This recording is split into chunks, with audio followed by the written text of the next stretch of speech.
नमस्कार प्यारे बच्चों, हमारे पास क्वेश्चन है। कहता है give reason 0.1 molar KCl has higher boiling point than that of 0.1 molar glucose है। हमें क्या बताना चाह रहा है? क्वेश्चन क्या कह रहा है?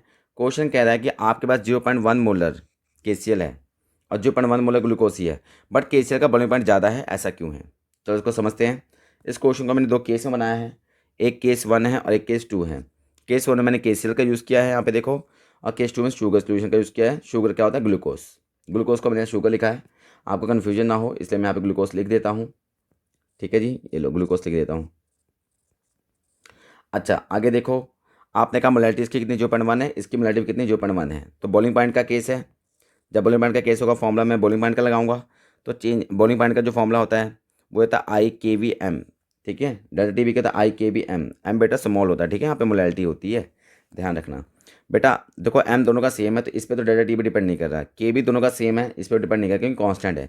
तो डेल्टा टी बी अगर आसान भाषा में आपसे बात करूँ, ये आई के डायरेक्ट प्रोपोर्शनल होगा, मतलब आई पर डिपेंड करता है। डेल्टा टी बी किस पर डिपेंड करता है? आई पर डिपेंड करता है। तो आपने कहा सर बिल्कुल अच्छे समझ में आया। तो हम दोनों का अगर आई निकाल ले तो हमारी बात समझ में आ जाएगी।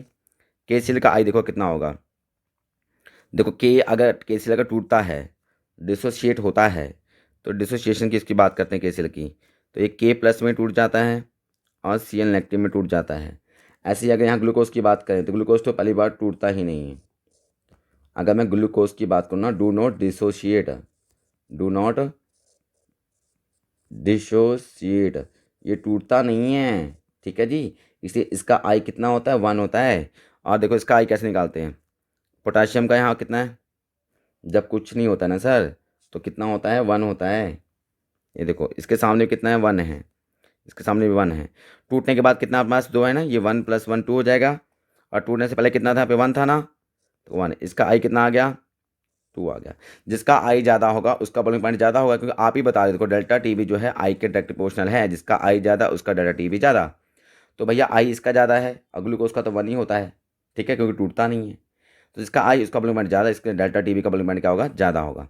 Delta T B of 1 molar KCl is double than that of 1 molar sugar solution. अगर वीडियो आपको पसंद आई हो प्यारे बच्चों तो हमारे चैनल जरूर सब्सक्राइब करें। आपका बहुत बहुत धन्यवाद।